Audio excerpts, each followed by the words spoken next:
Hello and welcome to the Intel Brief. Today is Tuesday, 7 October. I'm your host Daniel, and today we're going to talk about the US shutdown continues as they find an impasse in the Senate.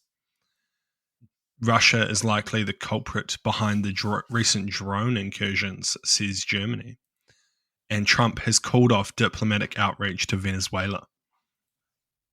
So firstly, Democrats and Republicans traded blame for the ongoing shutdown as a new Senate votes on Monday rejected rival proposals to fund the US federal government. In two new rounds of voting, the US Senate failed to pass measures to fund the federal government and end the shutdown that began on the 1st of October. Neither Republicans nor the Democrats' proposal came close to gaining the 60 votes needed to advance a funding bill. So what? I don't think this is the worst shutdown the US has ever had.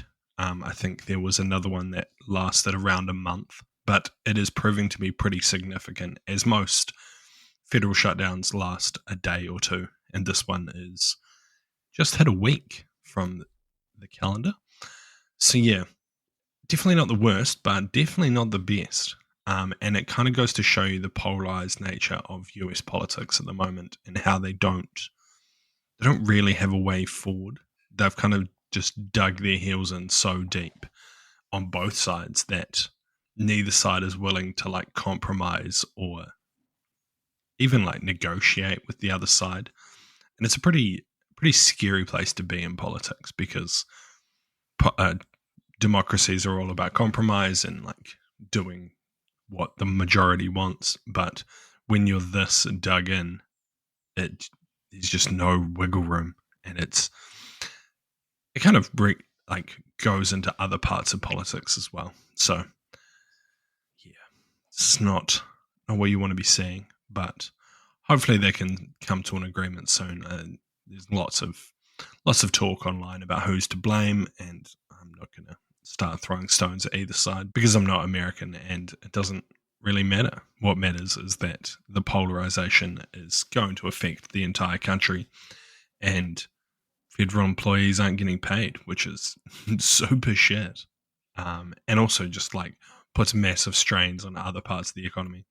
I saw in a video that I was watching recently, they were talking about how because of the shutdown, the FCC is no longer conducting investigations into acquisitions and mergers. And so that a couple of large corporations were going to try to push through a merger that was previously blocked while the FCC is not working. So there are like second and third order effects for this outside of just the individual's pain of not getting paid for doing their job. Yeah. And next, German Chancellor Friedrich Merz said that he believed Russia is responsible for most of the drone flights near airports and other sensitive sites in recent weeks in Germany and other European countries.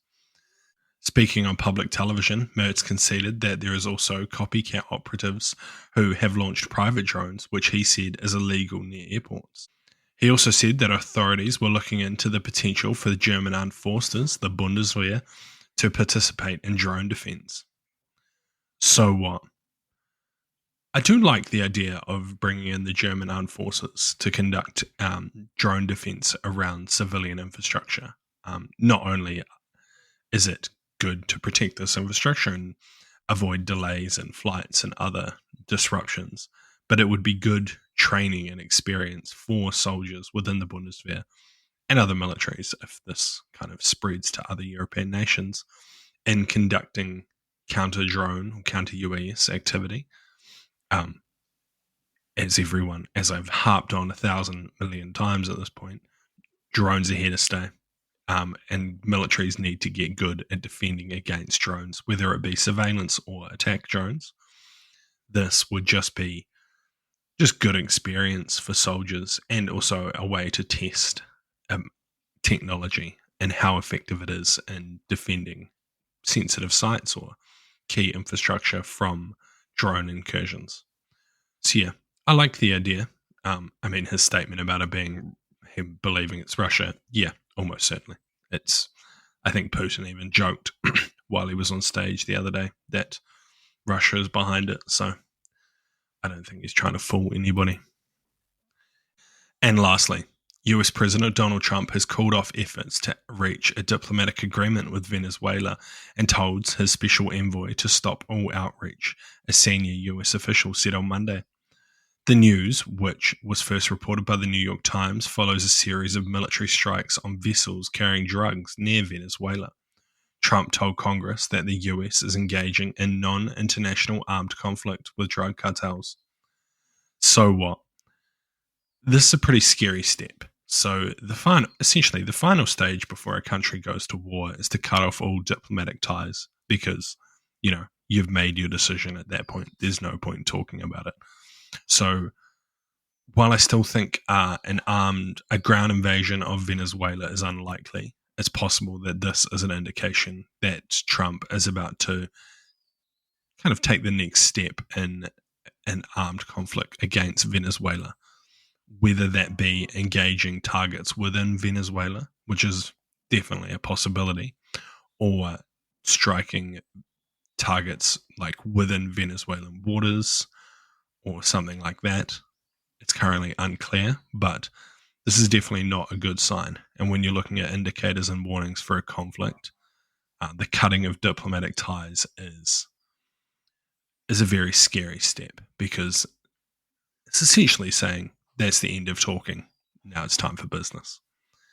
So yeah, we'll definitely be keeping an eye on Venezuela and see what comes of this. Hopefully we don't see too much of a escalation, but I think Trump's made it clear that he wants to do something here.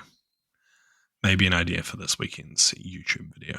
But yeah, thank you for listening to the Intel Brief. I've been your host, Daniel. Make sure you like the video and subscribe because it really helps us out. Cheers. See you.